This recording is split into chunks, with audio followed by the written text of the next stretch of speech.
first read from 1 Chronicles chapter 29, verses 11 to 13. Thine, O Lord, is the greatness, and the power, and the glory, and the victory, and the majesty. For all that is in the heaven and in the earth is thine. Thine is the kingdom, O Lord, and thou art exalted as head above all. Both riches and honor come of thee, and thou reignest over all. And in thine hand is power and might, and in thy hand it is to make great, and to give strength unto all. Now therefore, our God, we thank thee, and praise thy glorious name. Let us pray. Almighty God, we are privileged once again to be able to approach your throne of grace and mercy. We come knowing that you are the eternal, omnipotent, and omniscient God, righteous and judge in all your ways, and just. But you are also loving, forgiving, and plenteous in mercy. You have been long-suffering for many times that we trespassed against thee and fell short of your glory. And so we come, Lord, seeking your pardon and your compassion.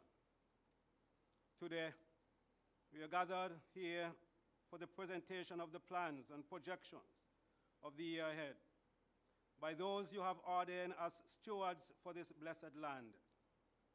We do not know the future, but we look to you who hold the future. Time and time again, as in recent years, you have reminded us that a man's heart plans his ways, but you, Lord, direct his steps. So order our steps, our thoughts, our plans, that they will be according to your will, and that in every success you will get the glory. Father, your word tells us that the earth is yours and all that is in it. You have all the power and resources to do whatsoever you said you will do. But help us, Lord, especially those who are given the privilege to govern, to make the best use of the limited resources you have apportioned to our beautiful land. You have made it clear in your word that we will give an account of our actions, including the decisions we make. We will give an account of the words we speak, including the promises we utter. Lord, help those who have been entrusted with such great responsibilities to be honest about their limitations and their dependency upon you. Grant them wisdom for the distribution of wealth, that the needy will receive their fair share, and that the intended projects and other expenditure will benefit our communities. I therefore place before you the debate, discussions, and deliberations in this house over the next few days, that such will be meaningful, sensible, enlightening, and fruitful. I pray that respectability, humility, and sincerity will prevail. Let country be above self, purpose above power, and people above party politics. I pray for the well-being of all the members of this house, and the one who will direct the affairs throughout this sitting. May they also prosper in their soul. Bless our land, financially, socially, and otherwise, but most importantly, spiritually. Let your will be done. As we place the proceedings into your hands, these things we pray, in the precious and wonderful name of Jesus. Amen. Amen. Thank you, Pastor Brantley. Please be seated.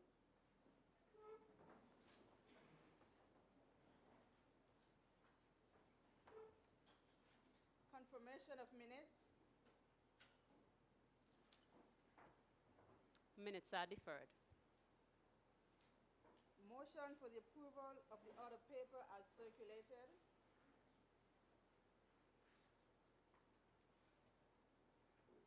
Madam President, I beg to move a motion that the order paper be accepted as circulated. Is there a seconder?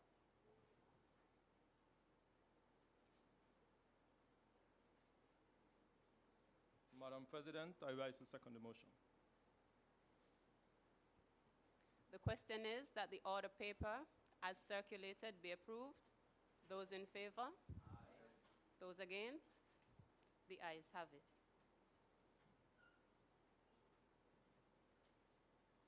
Messages from the Deputy Governor General. There is one message from the Deputy Governor General. That message is being sent pursuant to Section 43 of the Constitution of St. Christopher and Nevis. The subject of these proceedings today are for the budget presentation, as we are all aware. Section 43 provides that, except on the recommendation of the Governor General signified by the Premier, the Assembly shall not proceed upon any bill that, in the opinion of the person presiding, makes provision for any of the following purposes. 1, for the imposition of taxation or the alteration of taxation, otherwise than by reduction. 2, for the imposition of any charge upon the consolidated fund or any other public fund of the administration, or the alteration of any such charge, otherwise than by reduction. 3, for the payment, issue, or withdrawal from the consolidated fund or any other public fund of the administration of any monies not charged thereon, or any increase in the amount of such payment, issue, or withdrawal. Or 4, for the composition or remission of any debt due to the Crown in right of the administration. Or B, proceed upon any motion, including any amendment to a motion, the effect of which, in the opinion of the person presiding, would be to make provision for any of these purposes. As such, the recommendation of the Governor General is required, which we have received, and that recommendation states, to the Honorable Premier, pursuant to Section 43 of the St. Christopher and Nevis Constitution Order 1983, and acting in accordance with the advice of the Nevis Island Administration, I, Mrs. Hailita Liburd, OBO, MH, Deputy Governor General for the Island of Nevis, do hereby recommend for introduction into the Nevis Island Assembly a bill to appropriate the sum of $261,658,050 for the use of the public service of the Island of Nevis for the financial year commencing on the 1st day of January 2023 and ending on the 31st day of December 2023. The recommendation is dated the 14th day of February 2023. Thank you.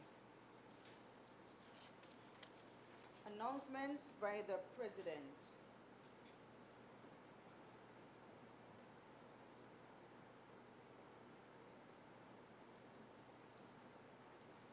I would just wish to make a few announcements. Good morning to all of you who have thought it's important to be here with us this morning. Good morning to the honorable members of the House. Firstly, in relation to the Governor General, on behalf of the Nevis Island Assembly, I wish to convey and have recorded our congratulations to Her Excellency Dame Marcella Liburd, JP, on her historical appointment to the position of Governor General of the Federation of St. Kitts and Nevis. In this position, she follows a line of venerable gentlemen and is the first woman to hold that office, the highest executive authority in the land.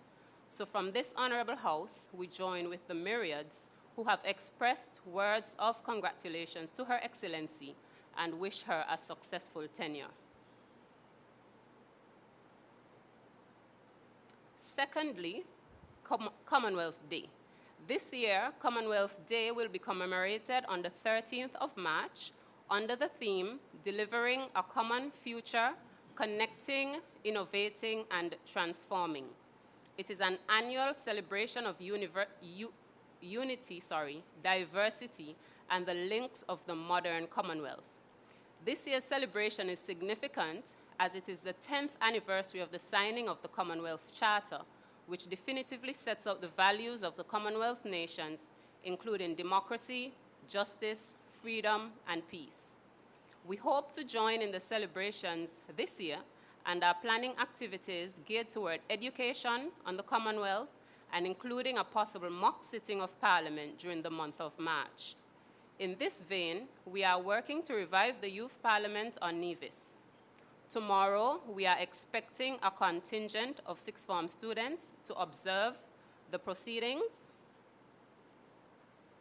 and will engage further with them and others as we channel the interest of those interested in governance, leadership, and politics to be a part of our Youth Parliament.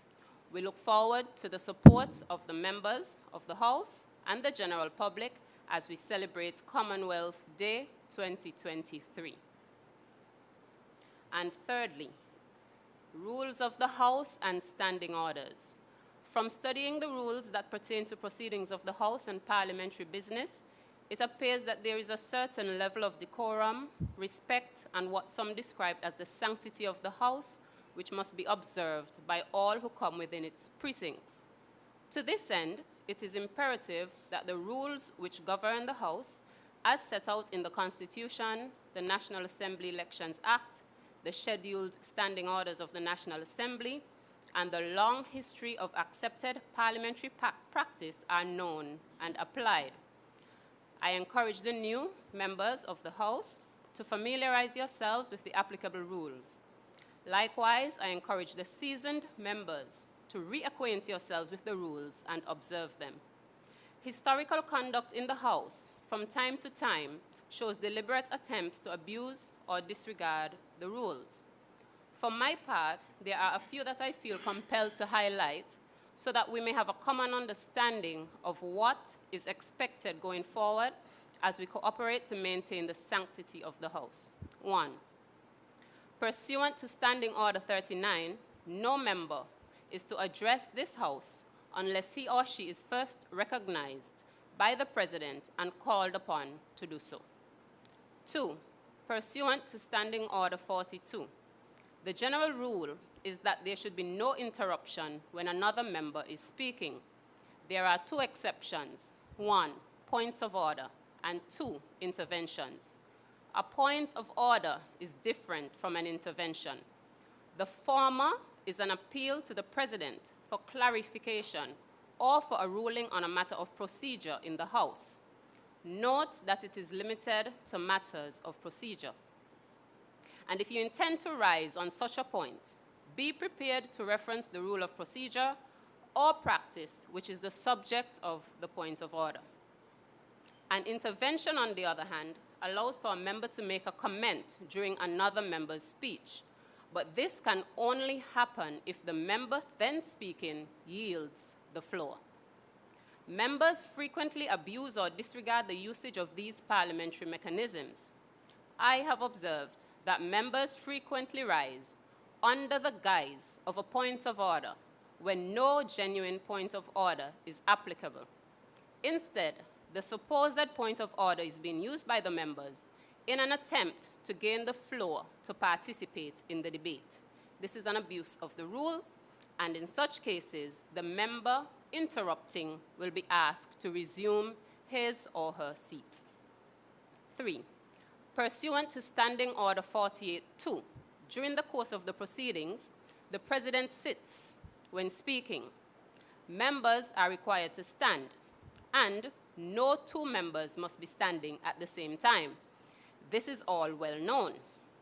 Now, please note that whenever the President rises, any member then speaking or wishing to speak must immediately resume his or her seat, and the entire assembly is to be silent. This is to quell a situation where members have become loud and disorderly.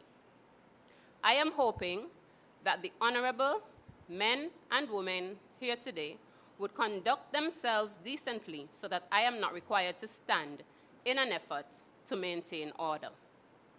And 4, members of the public attending in the gallery, and members of the assembly. Please ensure that your devices are set to a mode which would not disrupt the proceedings. Note also that extraneous materials, books, newspaper, social media posts, etc., which do not pertain to the business of the House are not to be read during these sittings. These are all of the announcements for today. I thank you for your attention.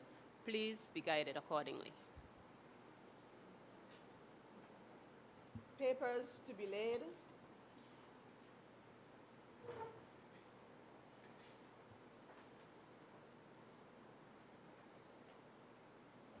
I recognize the honorable member for Nevis 2. Madam President, I lay the draft estimates of expenditure for 2023.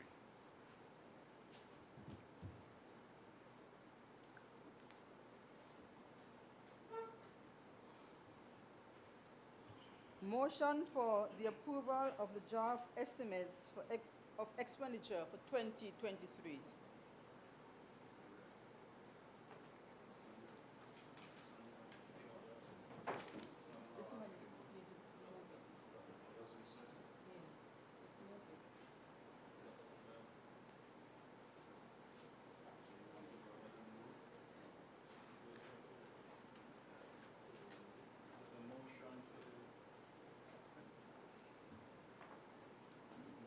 Acceptance of what?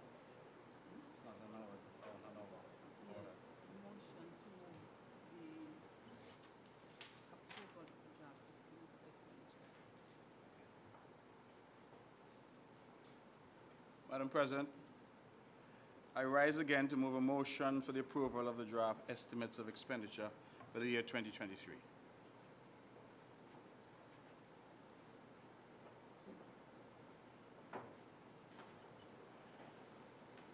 I recognize the honorable member for Nevis 3. Madam President, I rise to second the motion.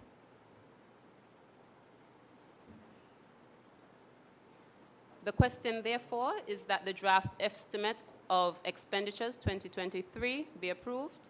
Those in favor? Those against? The ayes have it. Statements by ministers.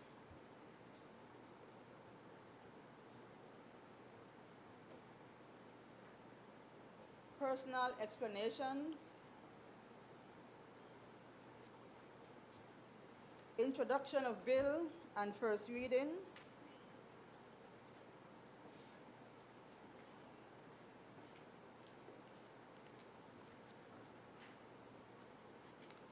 Madam President, I rise to introduce and have read the first time the bill shortly entitled the Nevis Appropriation 2023 Bill 2023.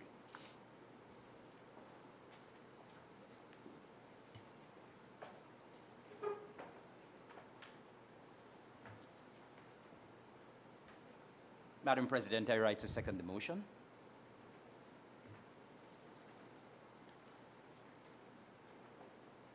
The question is that the bill shortly entitled the Nevis Appropriation 2023 Bill 2023 be introduced and read a first time. Those in favor? Aye. Those against? The ayes have it. A bill to appropriate certain sums of money for the use of the Nevis Public Service of the Island of Nevis for the financial year commencing on the 1st day of January 2023 and ending on the 31st day of December 2023, otherwise known as the Nevis Appropriation 2023 Bill 2023. The bill, shortly entitled the Nevis Appropriation 2023 Bill 2023, has been read a first time. Bill, second and third readings.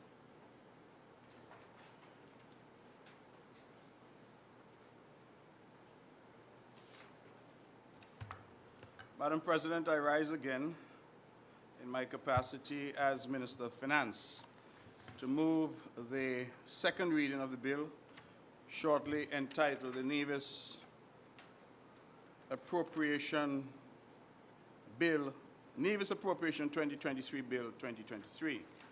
And, Madam President, with your leave, to commence the debate on this particular piece of legislation.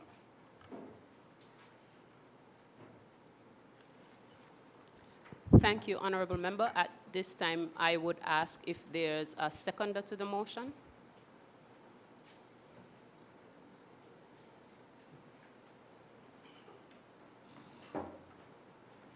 Madam President, I second the motion and reserve my right to speak.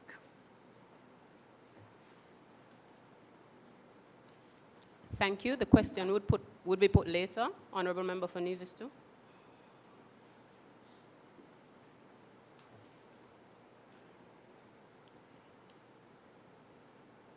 Madam President, it is an honor and pleasure for me to rise this morning to present the budget for this fiscal year 2023 under the theme, Charting a Pathway to Socioeconomic Transformation, Investing to Accelerate Growth.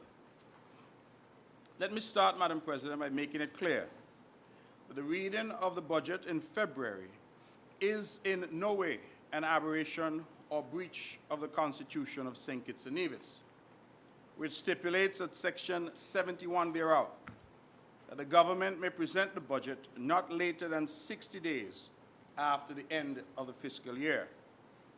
Inasmuch as the last fiscal year ended on December 31st, 2022, we are today well within that constitutional period.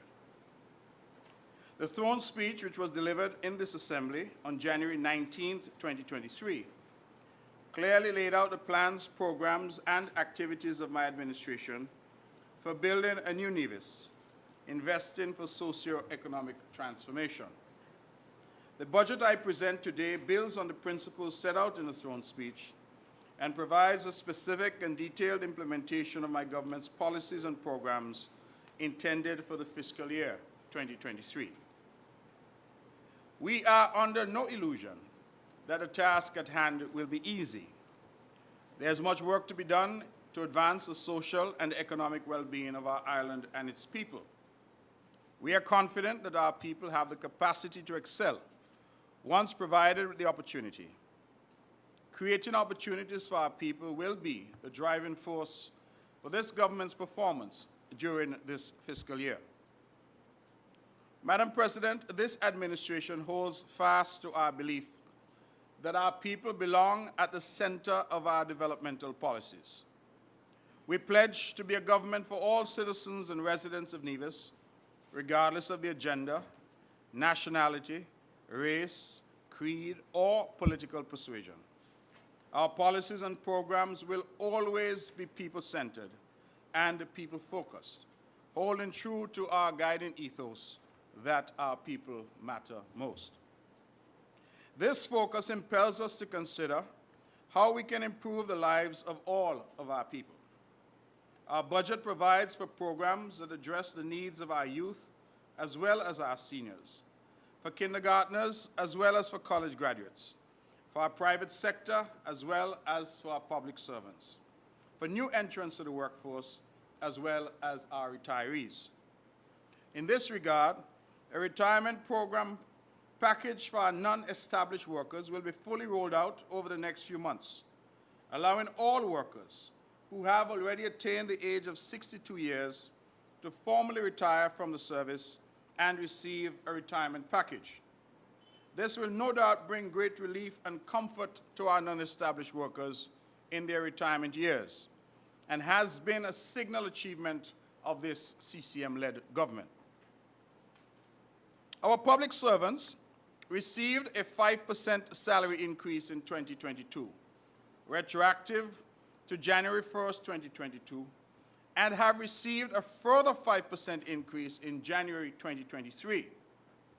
We have, Madam President, committed to yet a further 5% salary increase to be paid on January 1st, 2024.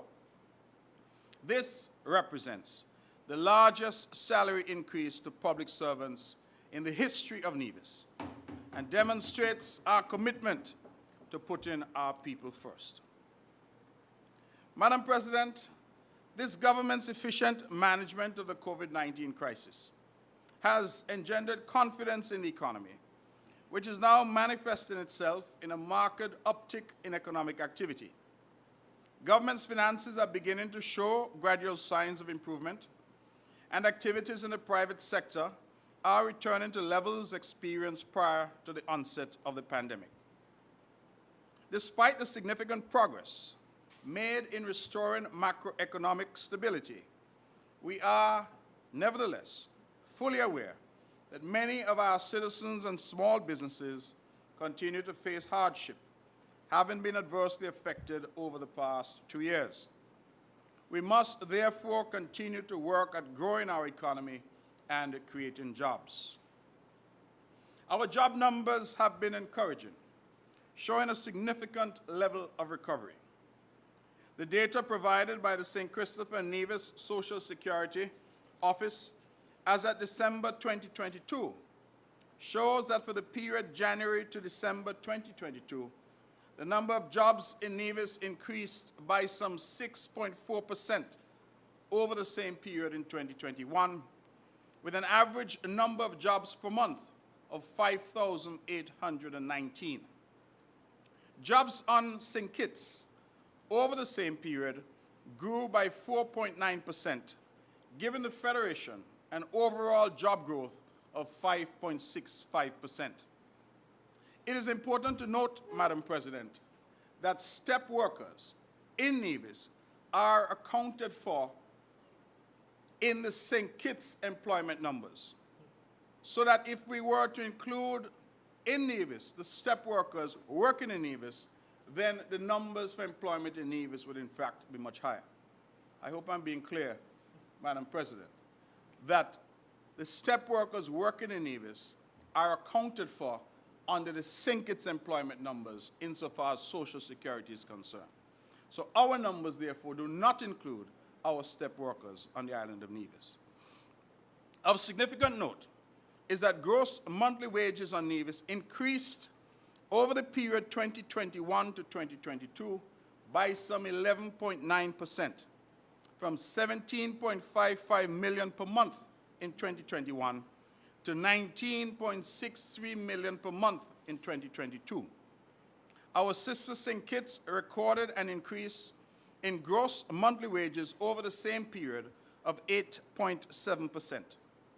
This tells us, Madam President, that both job numbers and level of wages have grown appreciably in Nevis during 2022.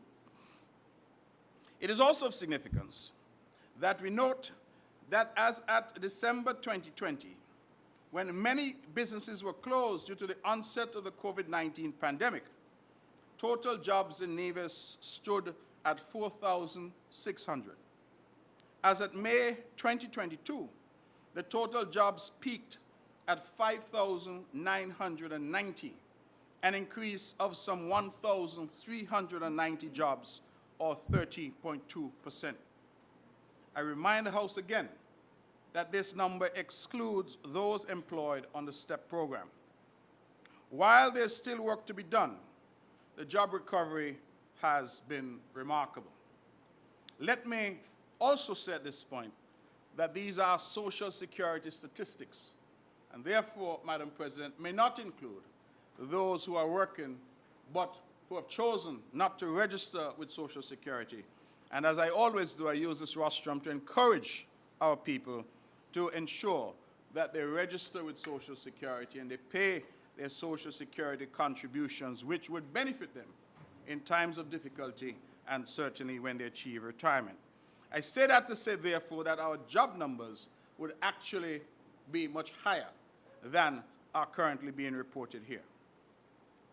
We shall, Madam President, continue to incentivize the creation of sustainable jobs, diversify our economic base, increase investments in healthcare to improve healthcare delivery, and build resilience, invest in our education infrastructure, infusing ICT and fostering skills development through our technological and vocational enhancement training program, increase investment in agriculture and the light manufacturing sector to boost food and nutrition security and to reduce our huge import bill, preserve and expand as necessary social safety nets to protect and empower our most vulnerable citizens and fast-track our transition to renewable energy.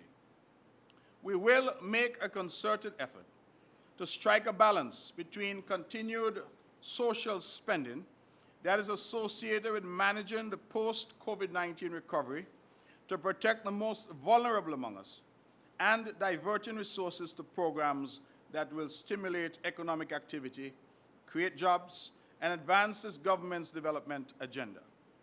In this context, adopting the correct fiscal policy stance is critically important for ensuring long-term fiscal and debt sustainability.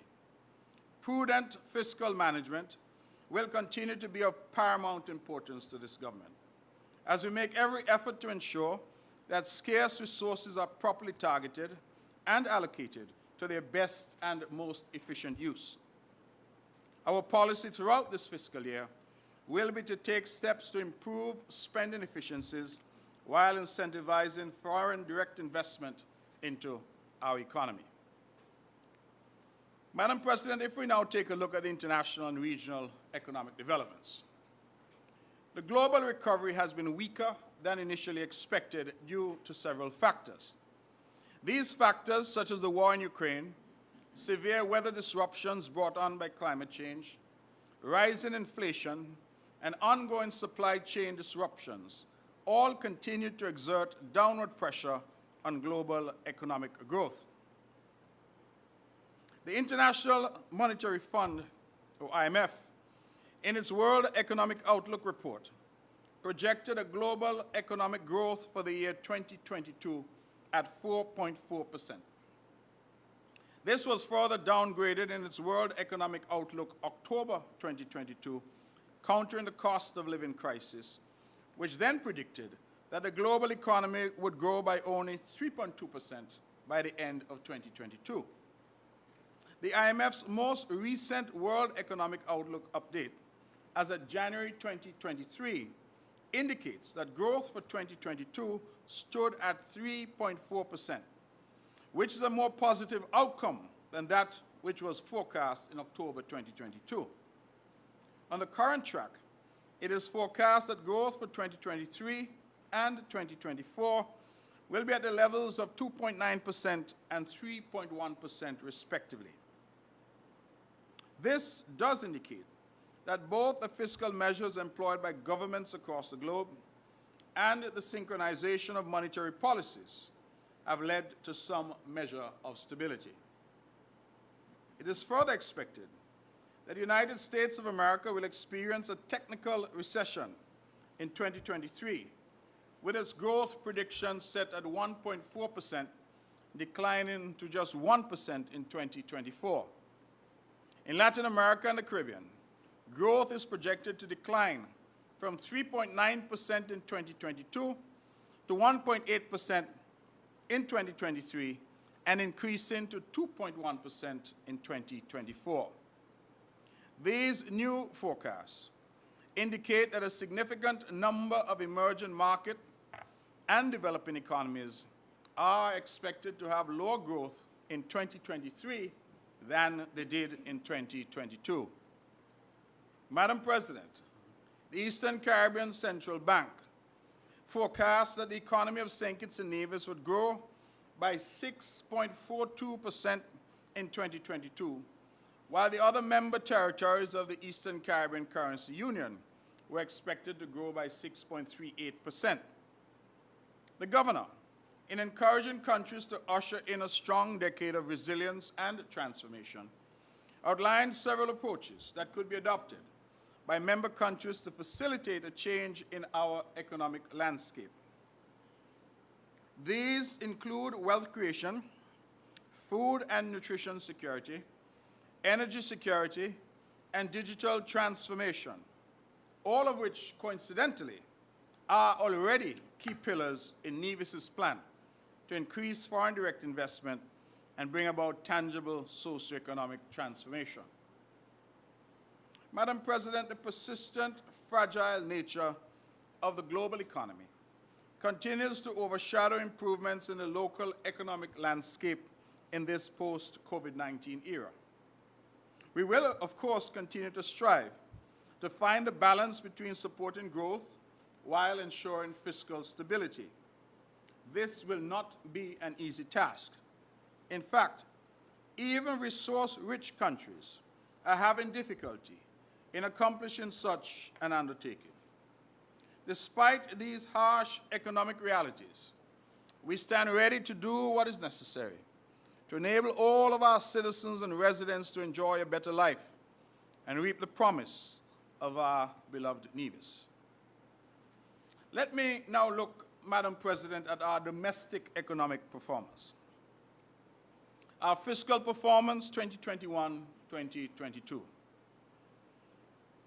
The fiscal realities facing this government are being manifested in a slower than expected growth in revenues due to the slow recovery of economic activities, mainly in our tourism sector.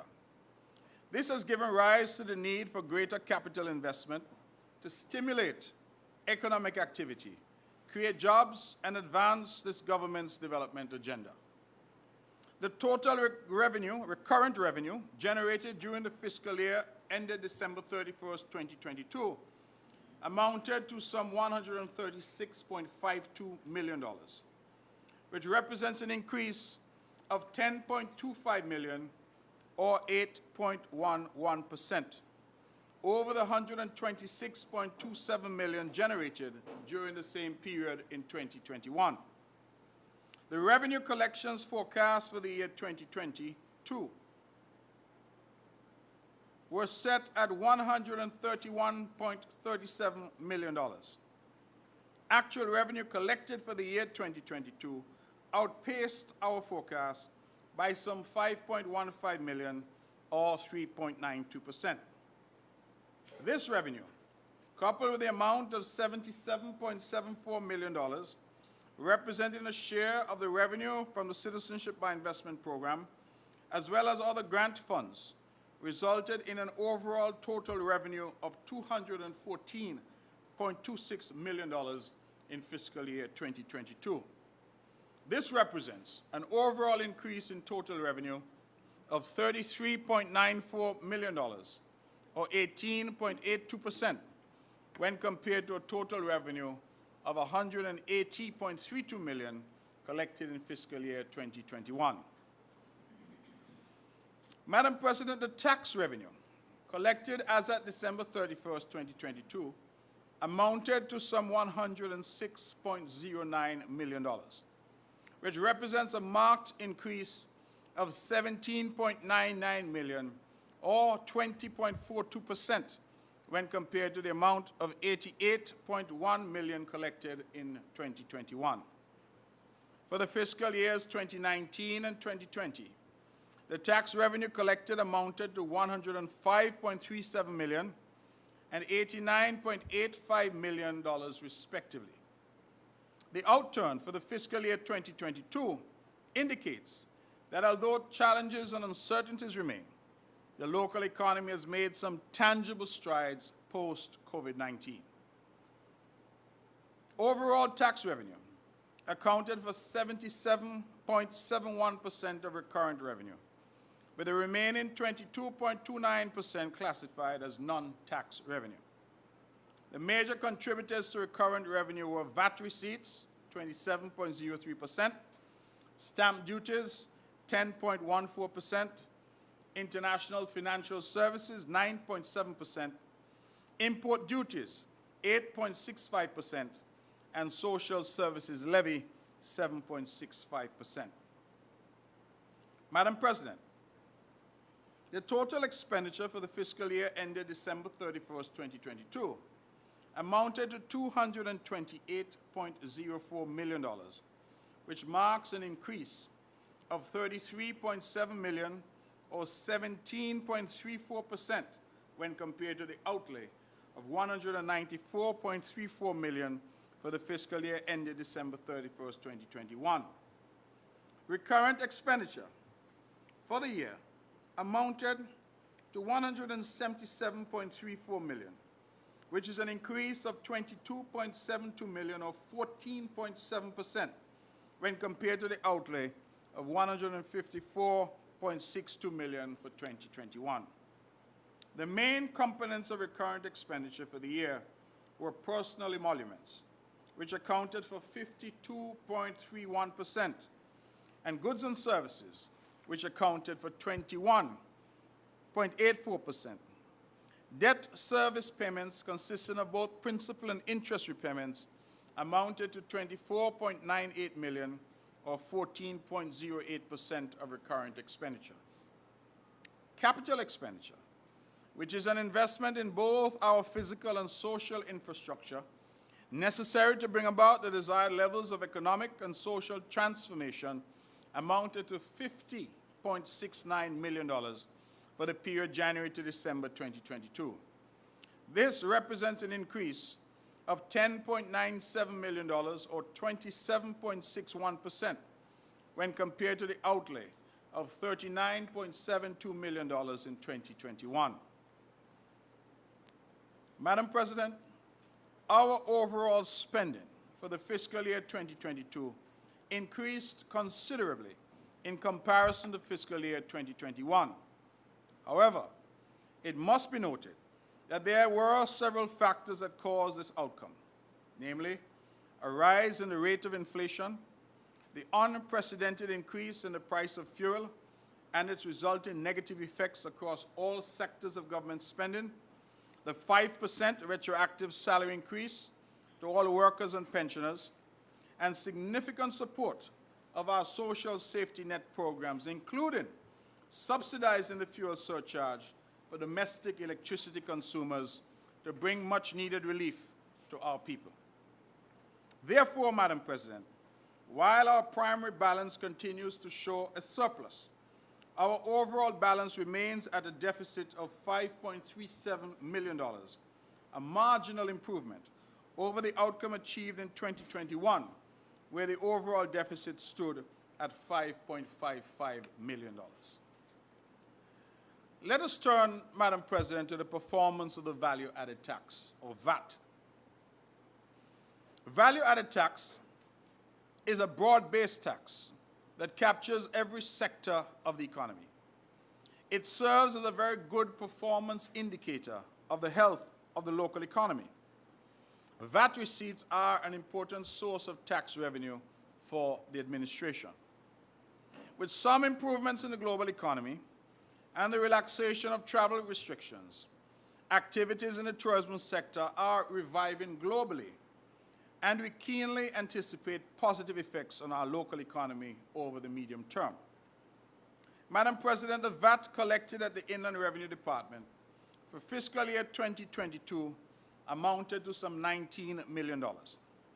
This represents an 86.64% increase when compared to the $10.1 million collected in 2021. Similarly, VAT receipts collected at the Customs Department for 2022 amounted to $17.91 million, which represents an increase of 21.42% when compared to the $14.75 million generated in 2021. Overall, total VAT collected for the year 2022 amounted to $36.9 million, which surpassed the $29.52 million budgeted for that period, an increase of $7.38 million, or 25.01%. VAT receipts accounted for 34.79% of tax revenue, or 27.03% of total recurrent revenue. It should be noted that VAT receipts prior to the pandemic averaged 25% of recurrent revenue, as compared to the contribution of 27.03% of recurrent revenue for the last fiscal year, which, Madam President, is indeed a remarkable recovery. Let us look, Madam President, at the status of the public debt. The slowdown in economic activity and the resulting decline in government revenue collections over the past 2 years have forced us to resort to debt financing as a means of funding our daily obligations. We continue to manage our debt with discretion and limiting borrowings for funding only to programs and projects that are critical for our daily operations. During the last fiscal period, after consultation with our bankers, the Bank of Nevis Limited, $15 million of the existing overdraft was converted to a long-term loan. Refinancing the overdraft facility gave us some spending capacity within our existing overdraft limit, allowing us to better finance our daily operations. Additionally, we negotiated a loan of $11 million to finance the island's main road improvement project stretching from Cades Bay to Camps. We also continue to draw down on loan facilities from Social Security, which were previously approved for funding of capital projects on Nevis. As it relates to debt accumulation at our statutory bodies, NEVLEC undertook loan funding in the amount of $16 million for the procurement of a new Wärtsilä diesel generating set. NASPA undertook a debt consolidation exercise in the amount of $1.6 million to provide financing for its daily operations. Therefore, Madam President, at December 31st, 2022, central government debt stood at $458.27 million, an increase of 3% when compared to the amount of $443.38 million as at December 31st, 2021. This net increase of approximately $14.89 million primarily arose from the factors listed above. The domestic debt amounted to $425.93 million, representing 93% of central government debt, while foreign debt amounted to $32.35 million, representing 7% of central government debt. When combined with the debt of our statutory bodies, the total public sector debt stood at $523.92 million as at December 31st, 2022. This represents an increase of 6% when compared to the total public sector debt as at December 31st, 2021, which amounted to $495.71 million. We continue to be prudent in the managing of our debt given our limited resources. All new borrowings were in accordance with our usual debt strategy of using only low-cost debt instruments with interest rates averaging 3.5% annually. Additionally, we continue to utilize our sustainable debt strategy, whereby we first ascertain whether the new monthly debt servicing obligations would create any unnecessary financial burden on the administration before we contract the debt. Madam President, while the debt accumulation has been justifiable, we absolutely must, during this fiscal year, set ourselves on a path of debt reduction and shall incur additional debt only as absolutely necessary. Debt reduction will be a central part of our fiscal and debt sustainability strategy over the next 5 years. Investing to accelerate growth, public-private partnerships. Madam President, the stark reality for Nevis is that our local resources are exceedingly limited. If we are to grow and develop our economy in a manner that brings tangible benefits to our people, then not only must we be able to attract foreign direct investment, but we also need to secure significant public-private partnerships as well. We continue to collaborate with the proposed new owners to redevelop the Nevis Plantation Inn into a world-class resort facility. We have continued our efforts to expedite the development of 2 resort facilities on the lands at Penny's estate, and we have made available an incentive package to the developers for the construction of a marina at Cades Bay to develop the yachting sector. The preferred hotel brands being sought are luxury brands, such as Six Senses, Auberge, One and Only, Rosewood, and Aman. This will ensure that Nevis remains firmly fixed in the luxury market to which we cater.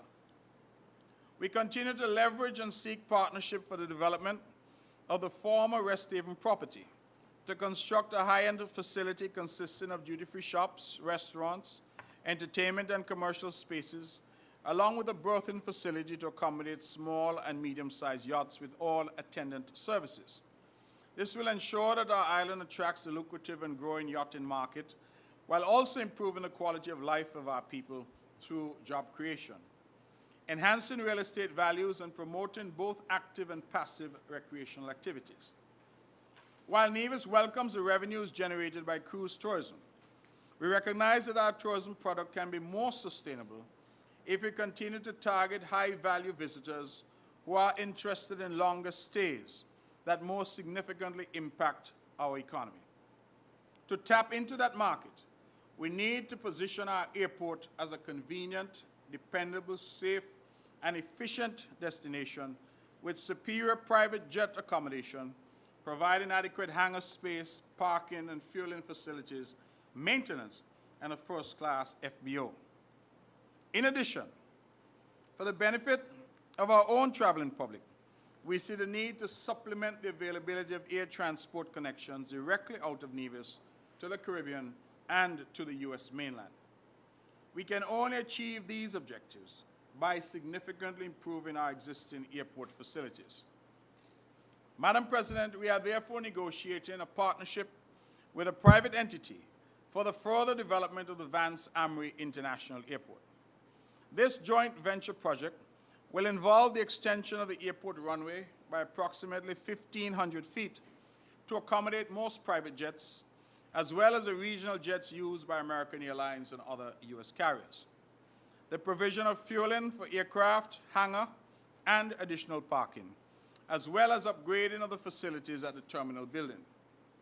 This development has the potential to transform the Vance Amri International Airport into a first-class private jet and regional airport facility with accompanying services, not only for luxury travelers, but for our own people as well.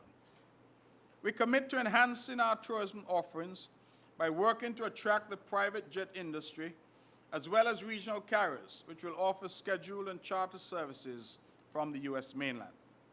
Nevis has the potential to compete favorably in that high-end market, and we intend to exploit our full potential in this regard.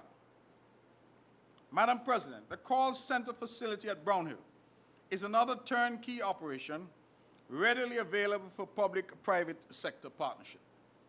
This facility is fully furnished and ready for use.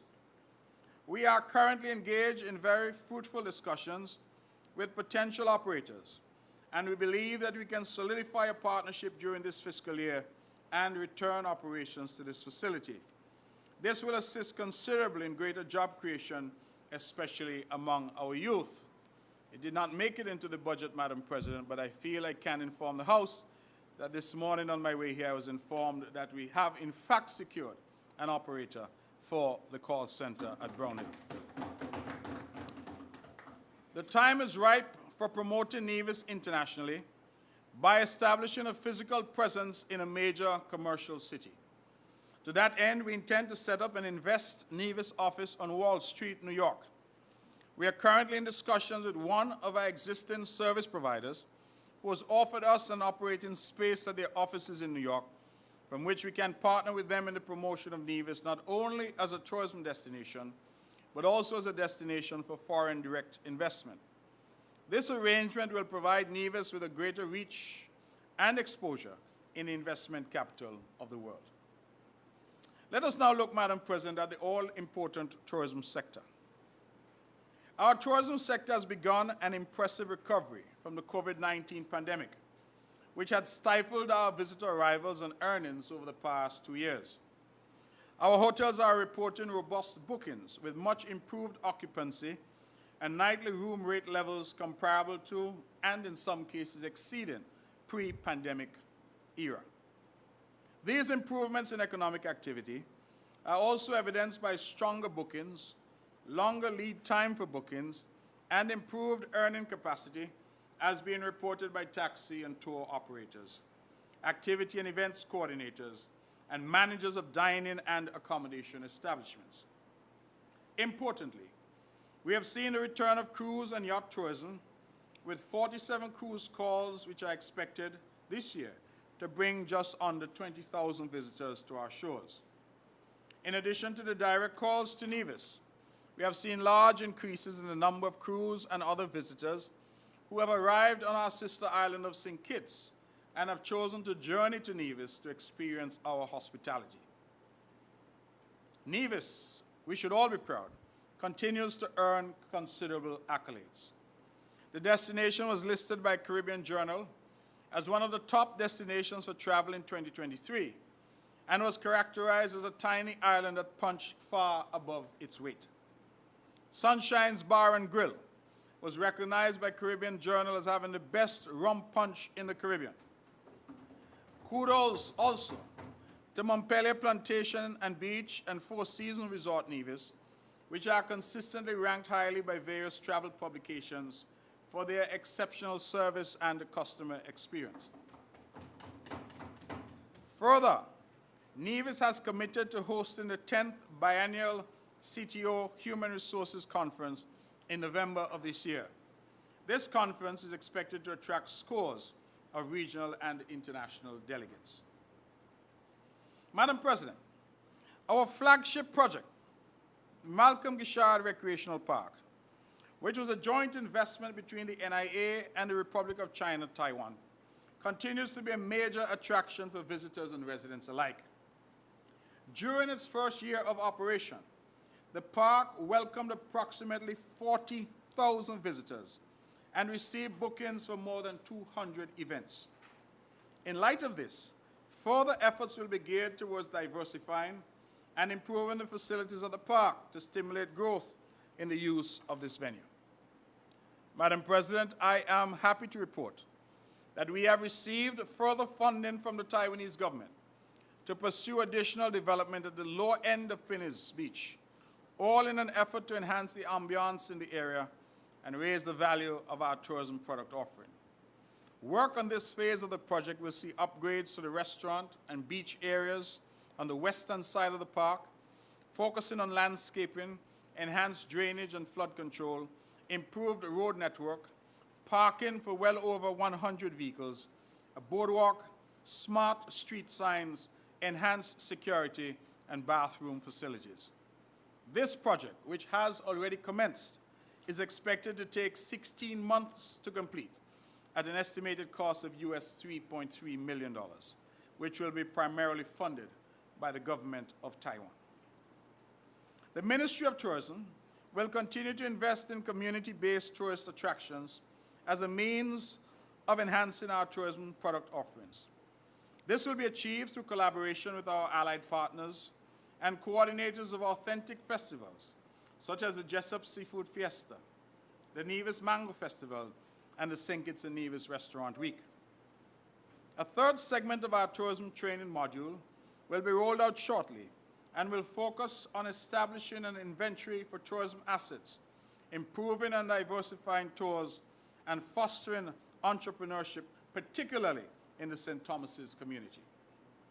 Madam President, enhancement work will continue at the Bath Stream, and thanks to an investment of US $108,000 secured from the US Ambassador's Cultural Preservation Fund, work has already commenced on the restoration and stabilization of the historic Bath Hotel, which incidentally has been earmarked as one of the best potential heritage assets on Nevis, worthy of UNESCO World Heritage Status designation. To achieve this designation, we will continue to support the efforts of the National Historical and Cultural Society, even though we have recently poached one of their most productive assets in the person of the Honorable Janelle Nisbet. We hope they will quickly find a suitable replacement. Revitalizing the construction sector. Madam President, even as we anticipate the rebound of a robust tourism sector, the construction sector continues to carry its weight as a dominant pillar of the economy. The data, as provided by the St. Christopher and Nevis Social Security Board, showed that reported employment in the construction sector stood at 504 jobs as of December 31st, 2022, representing 8.7% of total average employment for 2022. I emphasize construction jobs as reported. During the period January to December 2022, a total of 384 development applications were received by the Department of Physical Planning. These applications include construction and renovation of residential properties, commercial buildings, land clearing, and land subdivision. Of the total submitted 328 applications, 170 of these were approved and commenced construction during the period last year, 2022. As of December 31st, 2022, there were a total of 184 active construction sites being monitored by the officers of the Department of Physical Planning. The above data signifies the importance of this sector to our economic development.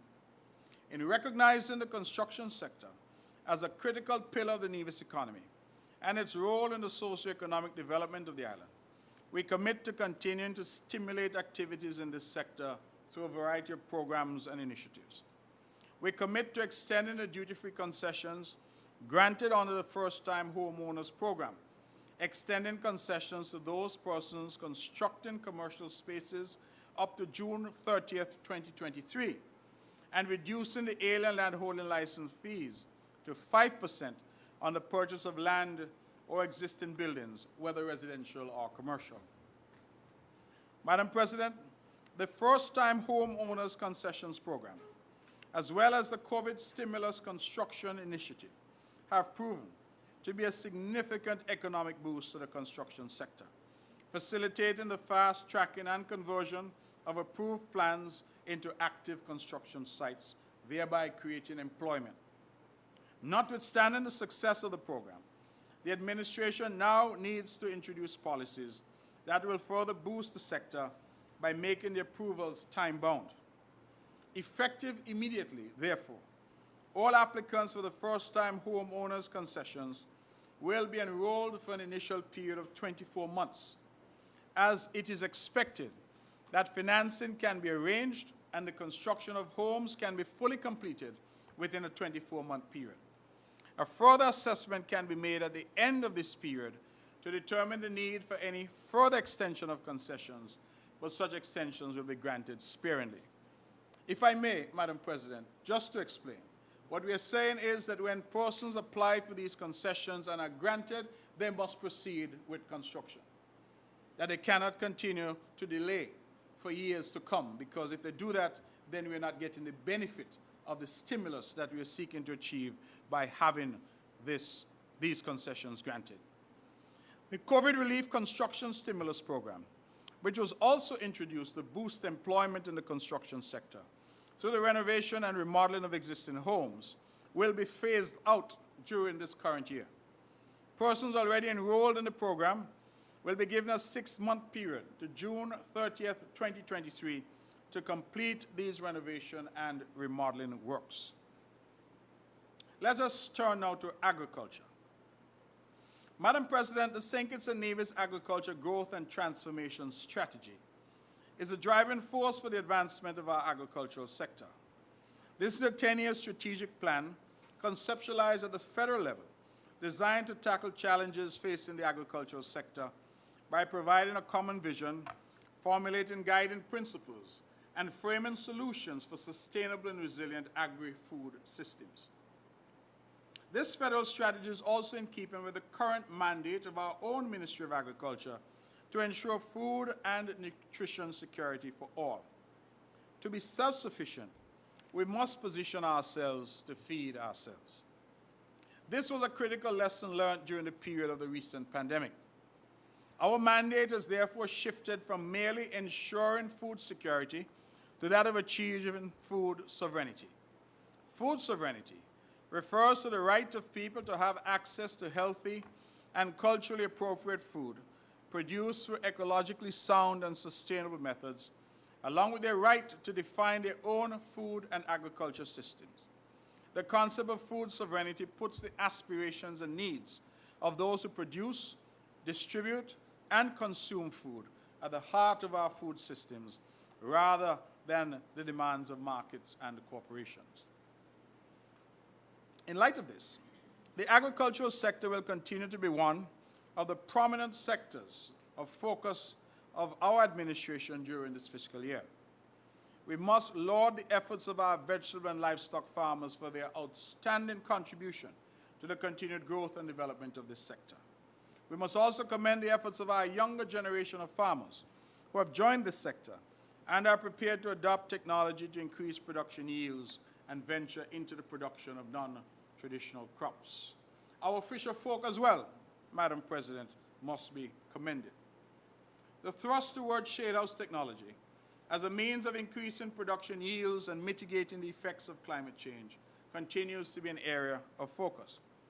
During the year 2022, a total of 3 new shade houses were erected on the island, bringing the total number to 25 active shade houses presently under agricultural production.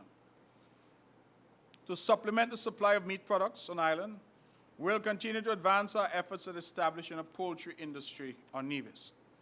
This concept is driven primarily by the fact that when we examine our imports of chicken products, we recognize that during the year 2022, a total of some 519,184 pounds of chicken and chicken byproducts at an estimated value of $1.5 million were imported. This was lower, Madam President, than the 706,800 pounds imported in 2021 due to the current shortage of chicken products on the world market, especially in the United States. Just imagine, Madam President, 706,000 pounds of chicken being imported into Nevis each year. We are convinced that the benefit of eating locally produced food will positively impact changes in our consumption patterns, and the desire of our people to eat more healthily will be a driving force for the success of this industry. In this regard, the Department of Agriculture has already expended the amount of some US $260,000 to acquire a turnkey bird processing plant, which should arrive on island during the first quarter of this year. This has the capacity to process 700 to 800 birds per day. This facility will operate in a similar manner as our current abattoir, managed by the Department of Agriculture and outsourcing the production of birds to local farmers. The Department of Agriculture will in short order unveil a package of fiscal concessions to stimulate the interest of persons wishing to venture into this sector. The Ministry of Agriculture has already identified some 60 acres of land which will be subdivided and made available to entrepreneurs who are interested in pursuing the rearing of birds. The development of a hatchery on Nevis will also be encouraged. This is of paramount importance, as the poultry industry relies heavily on the availability of small chicks to replenish the stock of birds. Having the ability to provide our own replacement birds on a regular basis to both our egg-producing and broiler farmers in the Federation will greatly add to the sustainability of this project. It will also create for Nevis a niche market as a supplier of replacement birds for neighboring islands, who normally would have to rely on Barbados and the United States to supply replacement birds to support their poultry and egg industries. Repositioning the financial services sector. Madam President, we continue to advocate for a financial services sector driven by registered agents, operating side by side with the administration. To achieve this, we must develop a meaningful partnership with the Nevis International Service Providers Association, NISPA, the representative arm of the registered agents. I am happy to report that there have been positive steps to advance this partnership. During the period November 1st to 3rd, 2022, I had the pleasure to lead a joint contingent of government officials representing the Nevis financial services sector and the registered agents to the Private Wealth and Latin America Forum in Miami. This event was a huge success, as it gave our registered agents a chance to network and dialogue with the delegates attending the conferences in a manner that set the foundation for lasting relationships which can be to the benefit and growth of the sector. Our administration has already committed itself to actively participating in at least 3 international marketing initiatives or roadshows each year, in which Nevis will see itself as a part sponsor of these international marketing events. The joint sponsoring of these events gives us the opportunity to host private Nevis-specific events as part of the schedule. so that we can make a direct sales pitch to the participants attending these events. We look forward to working closely with all registered agents to identify the best of such opportunities that have the potential to propel Nevis to the next level among international financial services centers. Madam President, this sector is undoubtedly one of the major earners of government revenue, contributing at least 9.7% of our revenues annually. During the period January to December 2022, a total of 2,674 new entities were incorporated when compared to the 1,842 entities incorporated for the same period in 2021. Total direct government revenue generated by this sector during the period January to December 2022 amounted to some $13.3 million. At December 31, 2022, there were 13,702 active entities on the register. During the last fiscal year, we witnessed an increase in new business incorporations, along with the redomiciliation of entities onto our register from some competitor jurisdictions, where new measures have proved challenging or unsustainable for some entities. While we welcome the redomiciliation of entities, I wish to assure everyone that Nevis will not accept or approve any new business without our usual extensive due diligence process, ensuring full compliance with the laws and regulations of Nevis. We have a duty to ensure that we attract only reputable business if we are to continue to uphold and protect the integrity of our jurisdiction. In a further effort to facilitate the domiciliation of other entities, my administration has instituted an incentive package that we hope will attract new service providers to establish a physical presence on Nevis. These initiatives form part of our overall strategy to grow the financial services sector by at least 50% over the medium term. Considering this, Madam President, we pledge to commit more resources to this sector.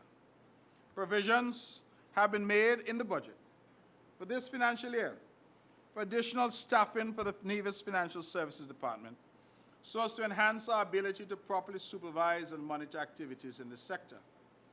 We will reconvene the annual in-person AML CFT CPF conference, which served as a training opportunity and exposed all practitioners within the financial services industry to international best practices.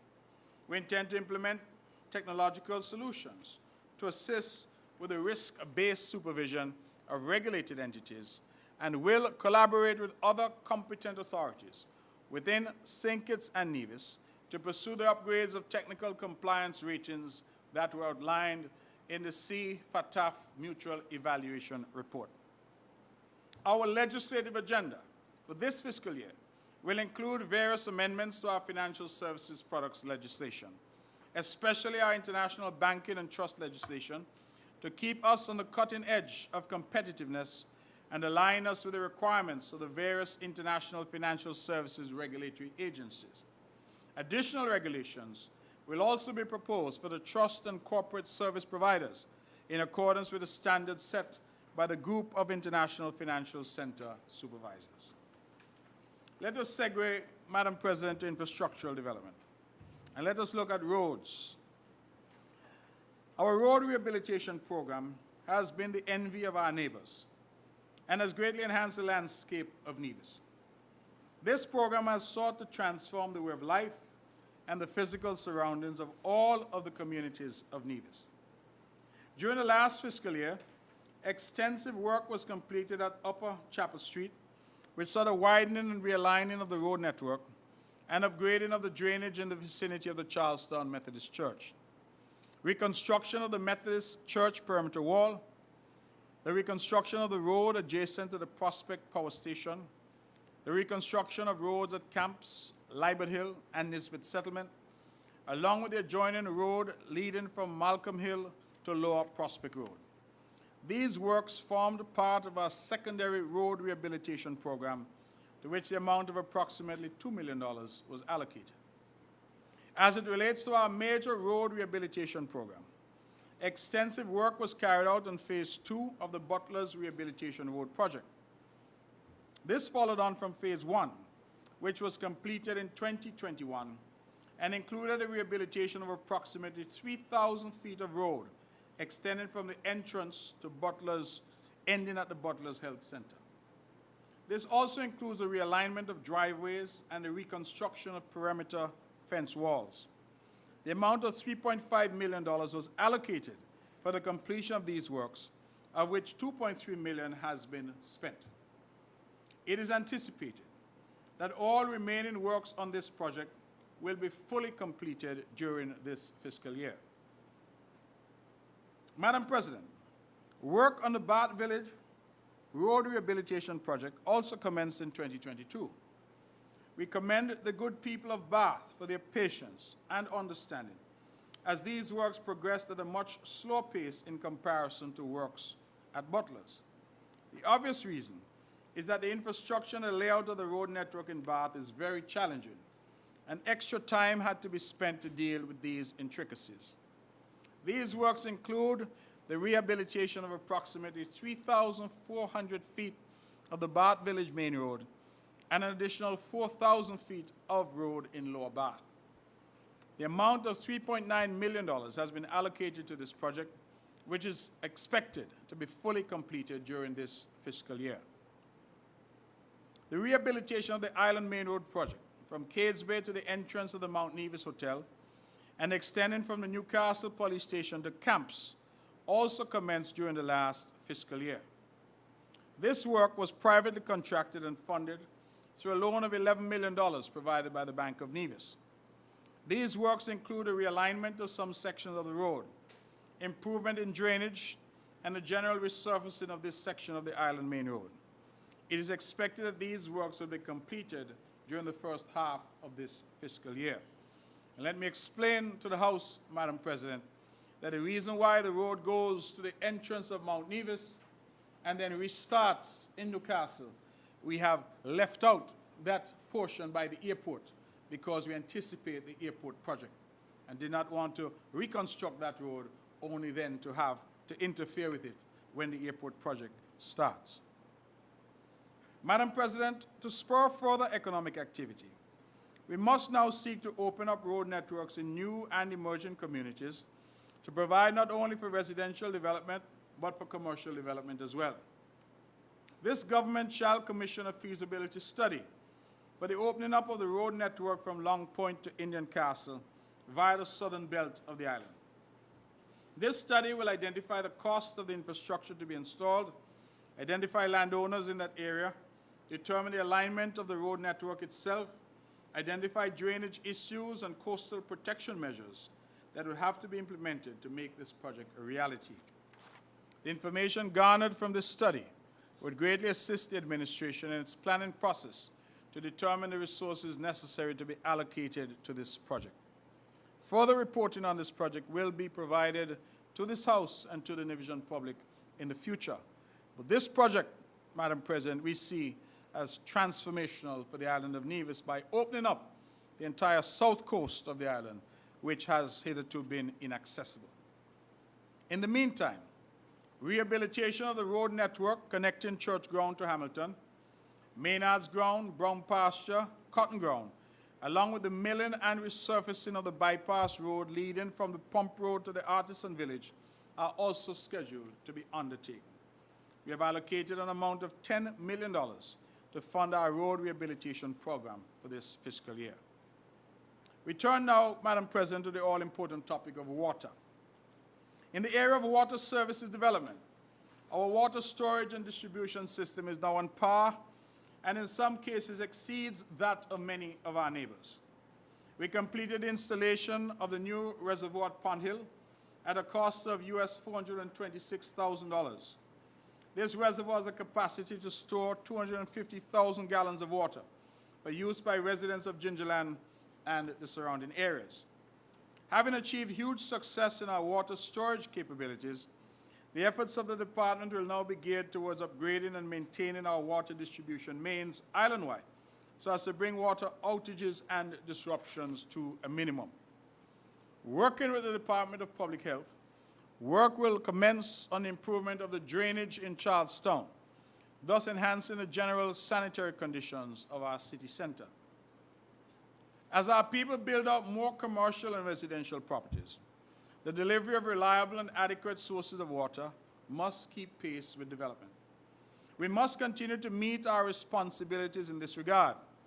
To this end, we will continue to take steps to identify and harvest additional water through the drilling of wells, and will also seek to explore the possibility of desalination as an option to meet the growing needs of our people, while we continue at all times, Madam President, to encourage our people to be conservative in their use of this scarce resource.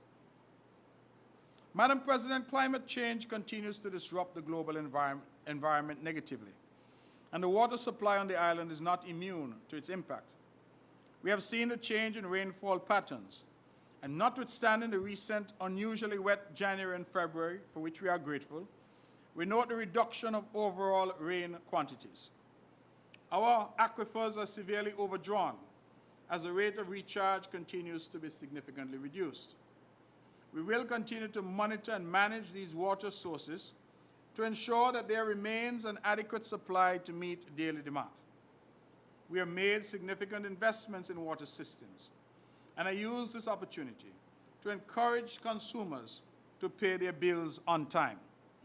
I use this opportunity to encourage consumers to pay their bills on time, so as to provide the administration with the revenue stream necessary to support the reliable delivery of water services. Our water rates, Madam President, are affordable, and those who can pay but refuse to pay must not be allowed to abuse the system. Energy, sustainability, and security. Madam President, the impact of recent international events makes us keenly aware that our current reliance on fossil fuels to meet our energy needs is unsustainable. Nevis experienced the damaging effects of rising fuel prices last year, and if nothing else, that experience has caused us to turn our attention to alternative energy sources as we seek to build a new clean and green economy over the long term. There are thousands of new employment opportunities being created as the world transitions from fossil fuels to clean energy. The realization of geothermal energy will position Nevis to take its place as one of those economies transitioning to green energy. Nevis has a geothermal resource that we are told is among the best in the world. This has been confirmed by various studies, and the results of exploratory wells drilled in 2008, N1, N2, and N3, along with the N4 well drilled in 2018. Based on recent assessments, it has been determined that this resource can support generating capacity well in excess of the demand for electricity in the entire Federation of St. Kitts and Nevis. This additional capacity will be available for export of electricity to other islands and for new industries based on byproducts such as green hydrogen, ammonia, fertilizer for local use and export. Madam President, we welcome and place on record our satisfaction in the confidence shown by the Caribbean Development Bank, which has approved some US $17 million for the drilling phase of the geothermal project. This includes the drilling of 3 production and 2 injection wells, scheduled to commence in June of this year. Of this funding, the amount of $1 million is allocated for contracting of technical expertise to support implementation of the project, while the remaining US $16 million is provided as a contingency recoverable grant, CRG, towards drilling of the wells. This grant, along with any additional funding necessary for the completion of the wells, will be financed through a concessional loan from the CDB should the wells prove to be commercially viable. it must be noted that in the event that the project is deemed not economically viable after the drilling of the wells, these funds will not need to be repaid and therefore will pose no loss to the taxpayers of Nevis or St. Kitts. That is why it is termed a contingency recoverable grant. In accordance with the CDB procurement procedures, a tender was launched for a contractor to provide the drilling services, including drill rig, wellhead equipment, casings, and integrated drilling services. The bids are due March 9th, 2023, following an extension of 1 month at the request of prospective bidders. It is expected that the bids will be evaluated and necessary approvals obtained. Drilling is expected to commence within 6 months from signing of the contract, and it is also expected that drilling will be completed within a further period of 6 months. Madam President, this financing arrangement offered by the CDB is a watershed moment in our quest to pursue geothermal energy development. After years of waiting, we can now proclaim with a high degree of certainty that our geothermal ambition is within reach. There can be no question that geothermal energy will represent our energy independence and energy security, not only for Nevis, but also for our brothers and sisters on St. Kitts. We thank again the federal government led by Prime Minister Dr. Terence Drew for its reliable partnership on this critical project. The economic impact of harnessing geothermal energy is tremendous for both local use and as an incentive for direct investment into Nevis and the Federation.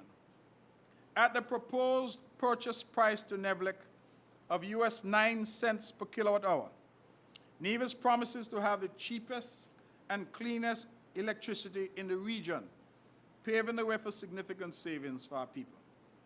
In addition, geothermal energy will position us to benefit from foreign direct investment from business entities which are heavily dependent on energy for their daily operations. We are now well poised to take advantage of the gift that is geothermal and to propel Nevis into a new era of development. We turn attention now to crime fighting and security. Madam President, crime is a social problem. It requires an all-of-society response. We're delighted that through a variety of initiatives and working with the federal government, we have dramatically reduced violent crime by 15% on the island of Nevis. I wish to salute the Police High Command and officers of the Nevis Division, as well as the contingent of the Army based on Nevis, for their sterling contribution in this regard. I also wish to commend the leadership and staff at the CCTV Command Center, who continue to work diligently to provide support to our security forces. We acknowledge that pursuant to the constitutional provisions, security is a federal matter and should be the responsibility of the federal government to provide for the security forces stationed in Nevis. However, we believe that as a local government, it is also our responsibility to provide for the safety and security of our people. We therefore continue to allocate funding in our local budget as a supplement to provide equipment and services for our security forces stationed on Nevis. Madam President, the rollout of our CCTV program island-wide continues apace. To date, we have laid approximately 12 miles of fiber optic cable stretching from Fothergills in Gingerland to the water taxi pier at Uwali via Charlestown. It is our intention over the medium term to complete the connection from Uwali to Fothergills via the Newcastle route, thus providing a complete 360-degree cover for our CCTV program. In addition, we continue to provide duty-free concessions on the personal importation of surveillance cameras for private homes and businesses as part of our crime-fighting efforts. As it relates to the protection of our borders in Nevis, I am pleased to advise that we are in advanced talks to establish a fully equipped and functional Coast Guard and military base on Nevis, as well as a radar installation. We are resolute Madam President, in our commitment to drastically reduce criminal activities within our shores. Let us now look at our education sector. Madam President, our quest to deliver exceptional tertiary level education and technical vocational education has never been more targeted. The construction and opening of the Nevis Sixth Form College in October 1980 has been transformational for Nevis. It provided our school leavers the opportunity to remain at home here in Nevis and attain A-level passes in comparison to what used to happen when their predecessors had to travel to Bastille to attain the same. Prior to that opening, students with academic potential but without the economic resources to travel or relocate to St. Kitts were denied the opportunity to further their education. This was unacceptable, and that prompted the push by the then Nevis Island administration to open the Nevis Sixth Form College. Having witnessed the success of that institution, it is obvious that the time is now right for increasing access to tertiary level education on Nevis. Preparations will shortly commence for the construction of a full-fledged community college, which we propose to name after our national hero, the Right Excellent and Right Honorable Sir Simeon Daniel, once his family allows. The Sir Simeon Daniel Community College will allow Nevisians an even greater opportunity to access tertiary level education through avenues such as the UE Open Campus training, along with other online degree courses offered by international and regional universities. The certification and training of our technical students by regional technical education institutions such as the University of Technology in Jamaica will also be facilitated through this endeavor. To complement the push for further educational advancement, our pursuit for TVET, Technical Vocational Certification, will be heightened over the medium term. The Technical Vocational Education Training Center in Gingerland is already completed, and we shall soon construct a larger center in Charlestown. We have invested in the education and training of a number of technical instructors in a variety of areas, all of whom should be completing their training and returning to Nevis in the very short term. Madam President, the goal of this government is to ensure that by December 31st, 2024, all of our skilled persons who have been practicing their craft over the years, and especially our youths, are certified in their relevant field and can publicly display their certificates. This will level the playing field in the local job market and put our people on a competitive path and on par with their counterparts from around the region who have long since been able to obtain a CARICOM skills certificate in their native countries. The infusion of technology in the delivery of education will continue to take priority over this and upcoming school terms. The blended approach to learning, instituted during the pandemic, which saw students accessing both online and in-person sessions, will be further rolled out over the medium term. This will enable our students to access their assignments online and return completed work online, thus improving the delivery of education to our students.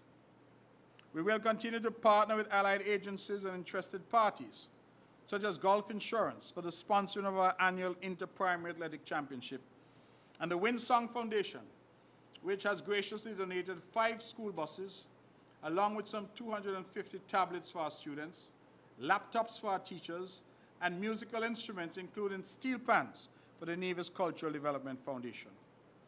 These entities have all contributed generously over the years to the delivery of education, and we encourage others, Madam President, to follow suit. Madam President, I turn now to the all-important topic of healthcare. The new realigning of the Department of Social Services and Community Development with the Ministry of Health provides an excellent opportunity for us to further advance our people-focused agenda. There's much to be gained by the combining of the resources of these two entities as we seek to grapple with the numerous health and social challenges confronting our seniors, our retirees, our single mothers, our mentally ill, and others who are in need of social protection. Strengthening partnerships for health is a practical response to meeting the health needs of our people. In this regard, the Ministry of Health was elated to to partner with ENT and Allergy Associates of Florida to make available free access to ear, nose, throat, allergy, and audiology care to persons on Nevis in need of those services. This clinic, which was held in Nevis in October 2022, was a huge success and saw a total of 155 persons accessing these services on that occasion for free. We expect ENT doctors to visit the island a few times each year to serve our needs. The Four Seasons Homeowners Association must also be commended for funding a state-of-the-art emergency dispatch system that seeks to revolutionize our capability for responding to emergencies. In very short order, Nevis will have its own dedicated emergency number. It will not be 911, but it will be a number dedicated to Nevis.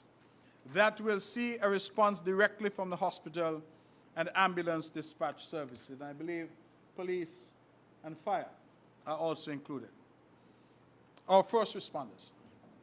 As it relates to our diagnostic services, Madam President, last year we completed the installation and commissioning of a state-of-the-art Philips 128-slice CT scan machine at the Alexandra Hospital.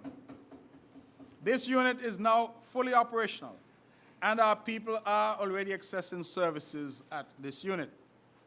Our patients, most importantly, no longer need to travel to St. Kitts or elsewhere at considerable costs to access such services. We thank again the Drahi Foundation for its philanthropy in donating this critical piece of equipment. Last year, Madam President, we also commissioned a special chemistry analyzer, giving us rapid response capability for a wide range of diagnostic tests, as well as PCR testing equipment. We also expect to install a state-of-the-art mammogram machine before June 2023. Our investment in medical equipment is all in an effort to enhance the diagnostic services provided at our hospital.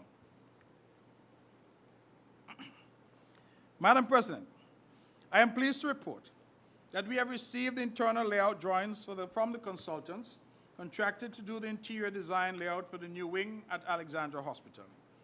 All the external finishes on that project are substantially complete, with installation of doors and windows, along with the external painting of the structure. Our efforts will now focus on the final phase of the project, which is the interior design. This phase will involve the installation of special floor tile, installation of oxygen gas pipelines, installation of elevators, installation of special lighting to outfit the surgical theater suite, to name a few. Primary focus for this year will be to fully complete the lab, physiotherapy, radiology, and the surgical theater. We have allocated the amount of $12 million in this budget to finance the works expected to be completed in this fiscal year. During this fiscal year, we will continue to focus on the physical build-out of our healthcare facilities. The Mental Health Services Unit has been permanently relocated to its newly renovated premises at Prospect. This new location is not only more conducive to patient care, but also embraces the patient, family, and caregivers in a more psychosocially supportive therapeutic environment. The deteriorating physical condition at the Charlestown Health Center has made it difficult for us to continue to provide services at that location.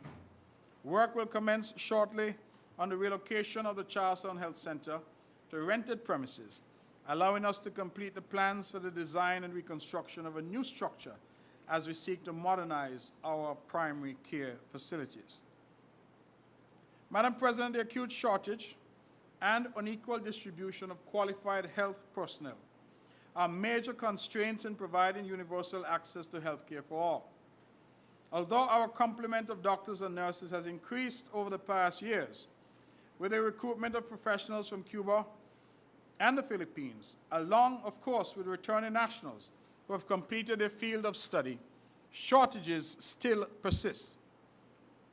To alleviate this problem, our government has taken several initiatives to spur the interest of our citizens in pursuing careers in nursing, and for our newly graduated medical doctors to pursue further education in specialized areas such as surgery, internal medicine, anesthesiology, cardiology, gynecology, and orthopedic surgery, forgive me. These are all critical care services which must be available to our people. We are aware that healthcare-related costs are escalating, making access to the highest level of healthcare especially difficult for those who are uninsured. In this regard, pursuing the National Health Insurance Scheme is of paramount importance. We note the delays associated with the introduction of this scheme, but we remain committed to working closely with the federal government to pursue the introduction of this initiative to improve the delivery and affordability of health care. Of course, Madam President, none of this is possible without the environment. As a government, we are committed to the protection of the natural environment in Nevis.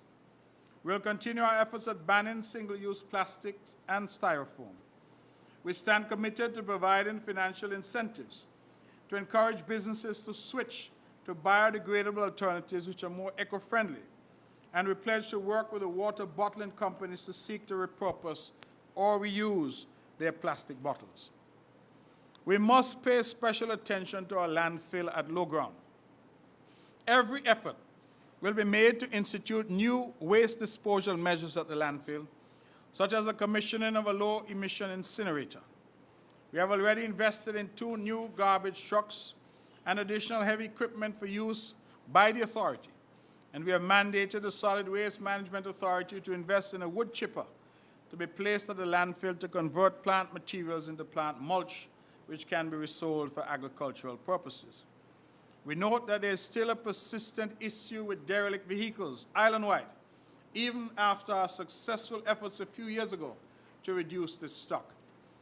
Our administration will seek to reinstitute the island-wide recycling program to deal with derelict vehicles and white goods to clean up the landscape of Nevis. Let me at this point, Madam President, applaud the partnership of the Republic of China, Taiwan, in initiating a plastic recycling system at our landfill, and we encourage our residents to separate plastics from their regular garbage. Let me turn now to our youth. Madam President, our program for the youth must be one that provides real opportunities for career development and their advancement. We continue to be alarmed that despite our best efforts, there still exist profound inequalities resulting in some of the most vulnerable groups, particularly the young, lagging behind. This has manifested itself in the underperformance and marginalization of young men especially, relatively high rates of teenage pregnancy, substance abuse, and ultimately an increase in crime and violence. It therefore requires even greater effort by the government, private sector, the community, and social organizations if we are to change this course and bring about meaningful behavioral changes among our young. Madam President, changes to our education system must be a major point for consideration. It is our hope that the aligning of the Department of Youth with the Department of Education can provide an opportunity for us to introduce our students to youth intervention programs at a very early age. Programs targeting our at-risk youth can now be introduced even while they are attending school, thus allowing us to invest significantly in programs to offer our disaffected youth alternative pathways. Additionally, our renewed focus on technical and vocational education and training, and science, technology, engineering, and math will also provide opportunities for young persons to channel their energies into highly technical areas such as robotics and coding. These programs may be new to us, but are fully functional in other countries. Their introduction forms part of our administration's vision for harnessing the array of skills among our youth, while ensuring that they're exposed to the same level of development and training to keep them on par with their counterparts throughout the region. We will continue to facilitate our Youth in Business program. We have made great strides through our micro-lending program offered by the Small Enterprise Development Unit, SIDU. This program is geared towards lending to women and youth under 35 years of age. We are heartened by the penetration rate and are quite happy to see a number of young persons availing themselves of the opportunity for funding and undertaking activities across a variety of sectors. We look now, Madam President, at housing. Our housing revolution has been transformational.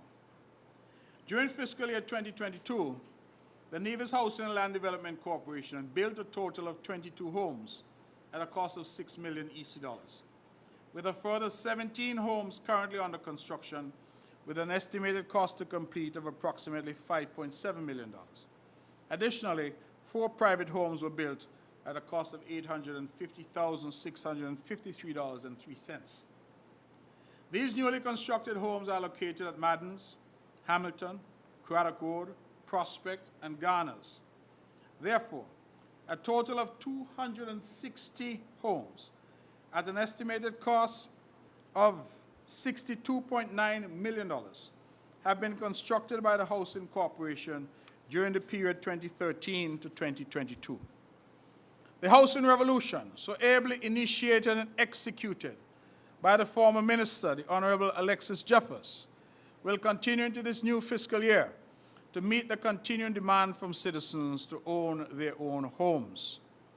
Given the scarcity of government-owned lands available for housing development, your government will embark upon significant land acquisitions at Garner's estate and is currently finalizing a land swap agreement to permit the good people of Barnscott the opportunity to expand their village after many, many years of concern.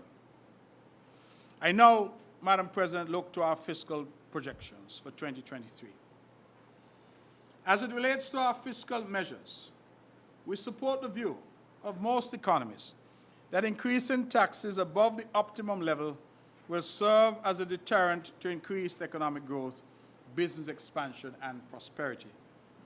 We also subscribe to the notion that it is the duty of every government to sustain growth in the economy through the creation of good, high-quality paying jobs and expand opportunities for entrepreneurial development in a manner that improves the livelihood and standards of our people. Therefore, Madam President, my administration aims to present a budget for this fiscal year 2023 that is free of any new taxes. While we have not sought to implement any new taxes, we will, however, make a concerted effort to collect any and all arrears of taxes due. We therefore use this opportunity to encourage delinquent taxpayers to immediately formalize a payment arrangement with the various departments of government for the payment of any taxes and fees that are in arrears. As in previous years, we will continue to implement stronger tax collection practices designed to reduce the level of arrears, thus raising our tax collection rates. This strategy is already showing signs of success, with increases in tax revenue for the period 2022 when compared to previous years.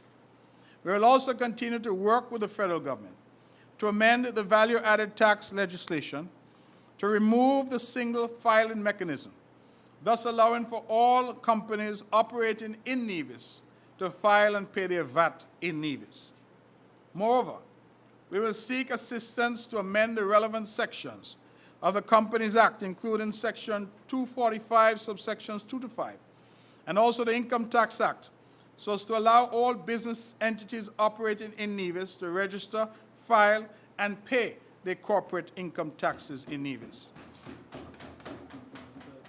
I hasten to add that this is in relation to business activity generated on the island of Nevis. Coupled with this will be the streamlining of our tax concessions policy, limiting exemptions from the various taxes only to areas as prescribed in the relevant legislation or through cabinet policies, or when necessary, to be used as a short-term tool to drive long-term benefits of an increase in levels of business activity, which ultimately lead to increasing employment opportunities for our people. We have already discontinued the random policy of granting duty-free concessions on vehicles to every holder of a business license, but instead we are now limiting that concession only to instances where the acquisition of a vehicle plays a vital role in the commercial activities of the business. The deciding test will be whether or not, in the absence of the vehicle, the core functions of the business will cease to exist. We are forever minded that we are constrained by limited resources. Therefore, Madam President, we will seek to implement our programs in an efficient and effective manner to safeguard our resources through the strengthening of internal systems aimed at preventing waste, duplication, and overlapping. As part of our planned economic transformation, we will seek to implement reforms that will deepen and improve efficiency and effectiveness in the utilization and execution of our annual budget. This entails rationalizing public expenditures to remove waste, developing and enforcing cost benchmarks for projects and consumables for the strengthening of the program budgeting process. Expenditure tracking and value for money audits will be undertaken regularly to ensure efficiency in the use of our scarce resources. Therefore, Madam President, the broad strategies underpinning this budget and for strengthening the foundation for sustained economic growth and development over the medium term are anchored on the following strategies. Namely, 1, ensuring the business environment is conducive to attracting high-quality investment, employment creation, and economic prosperity in emerging areas such as informatics and energy. 2, accelerating agricultural transformation for enhanced food sovereignty. 3, investing in infrastructural development such as roads, network, energy, water supply, and our airport to improve on connectivity and investor attractiveness. 4, investing in our social infrastructure for quality and accessible healthcare services, as well as our social safety net programs to reduce the burden of vulnerable households. 5, developing human resource capacity through expansion and improvement in quality education, especially in areas that require technical skills to prepare our people to take advantage of the employment opportunities in new and innovative sectors. 6, continue to take greater steps to close fiscal imbalances by lowering the current account deficit and controlling expenditure.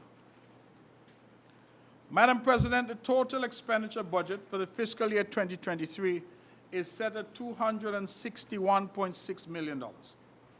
This represents an increase of 14.2% over the 2022 budget estimates, driven mainly by increases in our capital investment program. We have allocated the amount of $195.5 million to recurrent spending, representing 74.7% of the total projected budget expenditure. Our administration is projecting to collect the amount of $146.5 million in recurrent revenue. But when compared to our projected recurrent expenditure allocation of $195.5 million, provides a recurrent deficit of $49 million. This deficit will be covered by a portion of the $66 million that we are currently receiving annually from the federal government, being a share of revenues from the CBI program. The remaining amount of $17 million will be allocated to funding our capital expenditure program. Madam President, the amount of $66.1 million has been allocated to our capital expenditure program. This represents a 25.3% of total projected expenditure, an increase of 37.2% when compared to the capital allocation of the 2022 fiscal period. This major increase in the capital budget symbolizes the determination of this government to undertake a number of capital investment projects. These projects are an integral part of our infrastructural development program and underscore our commitment to the continued development of the island. Funding for our capital expenditure program will comprise of $5.5 million in loan funding from the Bank of Nevis to complete the Island Main Road project, $4.5 million in grant funding from the Taiwanese government to finance Phase 2 of the Pinnitz Park project, along with $1 million in funds remaining under the previously approved Social Security loan to fund capital projects on Nevis. It is our intention to seek additional financing at concessionary rates not exceeding 3.5% to cover the shortfall in our capital budget. Madam President, a summary of resources projected to date to finance our 2023 expenditure program are outlined as follows. Current revenue, $146.5 million. CBI proceeds, $66 million. Bank of Nevis loan, $5.5 million. Taiwanese grant, $4.5 million. Social Security loan, $1 million. I wish to make it abundantly clear that annual budgets are merely projections for revenue and expenditure. Even though we have made these projections, we are fully aware that our ability to undertake this level of expenditure will naturally be limited by our ability to gain access to funding. Our major priority will be to complete the work on the new wing at the Alexandra Hospital, and other projects started last year but are still incomplete before venturing to start work on any new projects. We must complete existing projects before starting new projects. I further wish to assure the public that we will not be reckless with our spending and will only seek to undertake capital projects if the funding becomes available and can be accessed at low cost in accordance with our debt management strategy. Where funding is not available, Madam President, or cannot be accessed at concessionary rates, we will curtail our expenditure program and carry forward to the next fiscal period any projects which were not executed due to the lack of approved funding. Madam President, the major allocations in our expenditure are as follows. The Office of the Premier is allocated funding in the amount of $11.3 million, representing 4.33% of the total budget. Included in this amount of funds allocated to support the security services, preparation of the delivery of the geothermal project, and the expansion of our CCTV program in our fight against crime. The Ministry of Finance is allocated funding in the amount of $89.2 million, representing 34.09% of the total budget. Included in this amount of funds allocated to meet our debt servicing obligations. The Ministry of Communications and Works is allocated funding in the amount of $35.9 million, representing 13.7% of the total budget. Included in this amount are funds allocated for our infrastructure development program, namely the upgrading of our road network, maintaining of government buildings and other structures, along with provisions for upgrading our water services. The Ministry of Agriculture is allocated funding in the amount of $17.6 million, representing 6.73% of the total budget. Included in this amount are funds allocated for our food sustainability and security initiatives, establishing the poultry industry, upgrading of our processing facilities, and our response to natural disasters. The Ministry of Health, Gender, Social Affairs, Social and Community Development is allocated funding in the amount of $49.4 million, representing 18.88% of the total budget. Included in this amount are funds allocated for improvements to our healthcare facilities, procurement of specialized equipment and supplies, completion of the internal layout for the Alexandra Hospital expansion program, along with funding of programs at social services and community development. The Ministry of Tourism is allocated funding in the amount of $9.6 million, representing 3.67% of the total budget. Included in this amount are funds allocated for the repositioning of our tourism sector so as to recapture the momentum of the pre-pandemic era and for maintaining our various tourism products on island to enhance our visitor experience.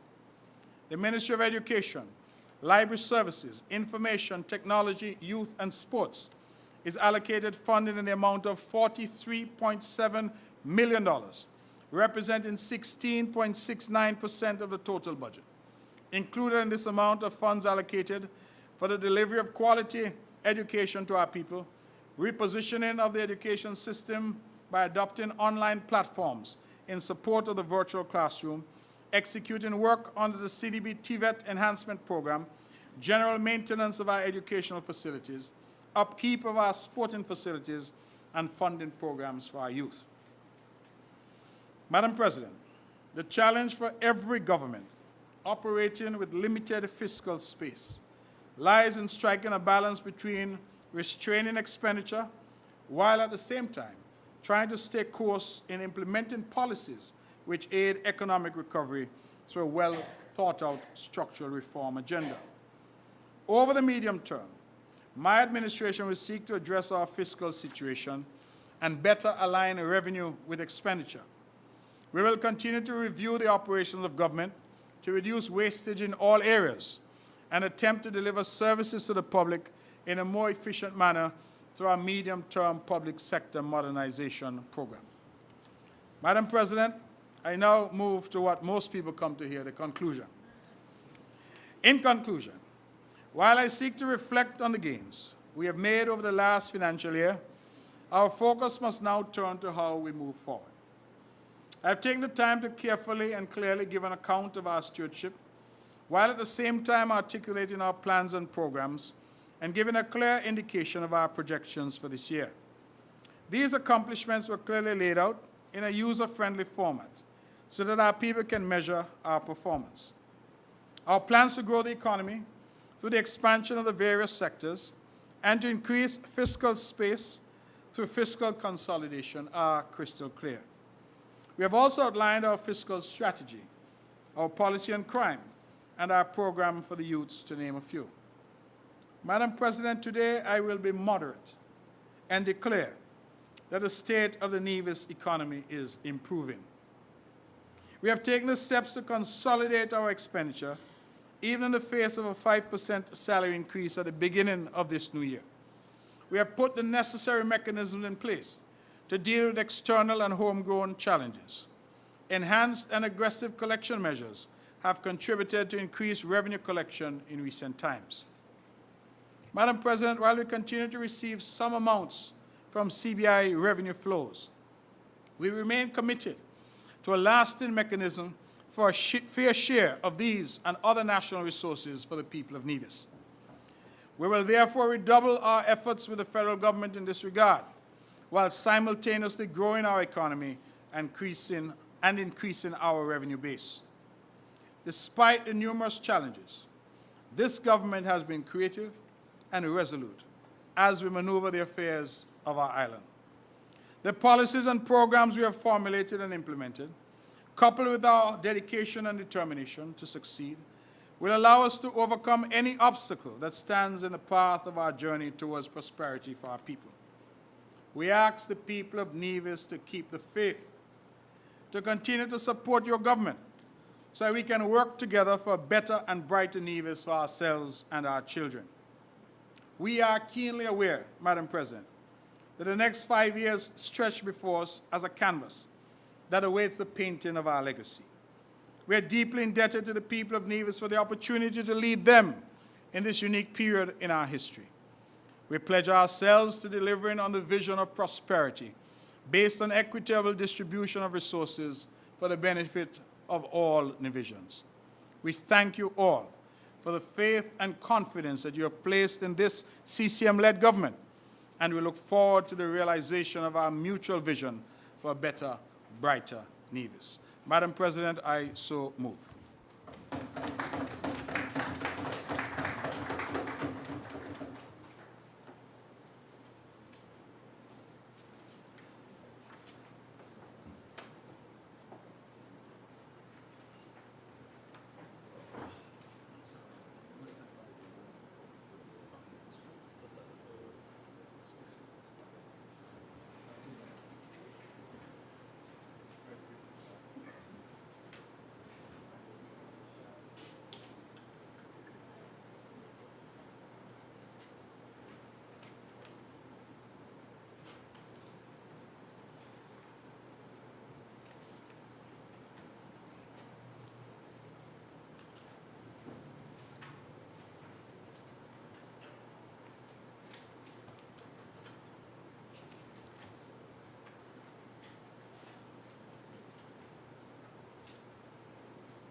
I would like to express our gratitude to the Honorable Member for Nevis 2, who presented his budget address to us this morning. The budget address commenced at 10:20 a.m. and was concluded at 12:03 p.m. The Honorable Member therefore spoke for a time of 1 hour and 42 minutes.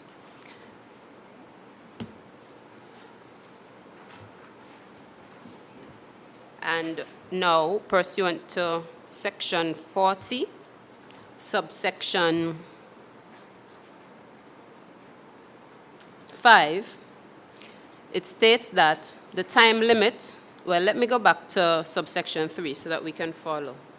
Section 40, subsection 3 provides that a member, other than a member moving a motion, shall not speak for more than 1 hour on such motion unless he or she requests and obtains an extension of time in the manner prescribed by earlier paragraphs of the section.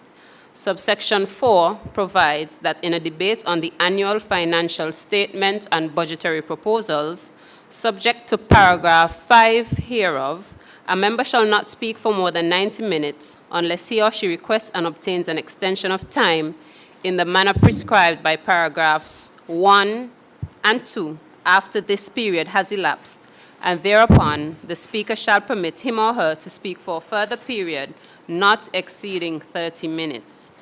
Subsection 5 provides that the time limit specified in paragraph 3 shall not apply to the Minister of Finance, and the member speaking first on behalf of the opposition shall be entitled to speak for an equal period of time as the Minister of Finance, provided, however, that this period shall not be less than 2 hours.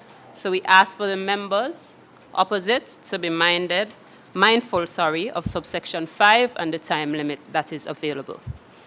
I believe that this may be a convenient time to take the adjournment, so if the question can be put, please.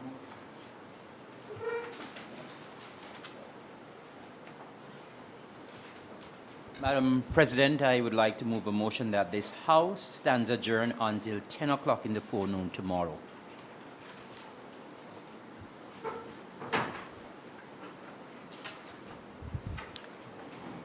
I recognize the honourable member for Nevis 1. Madam President, I rise to second the motion.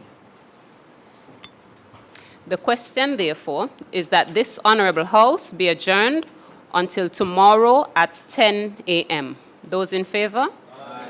And those against? The ayes have it. This honourable House stands adjourned.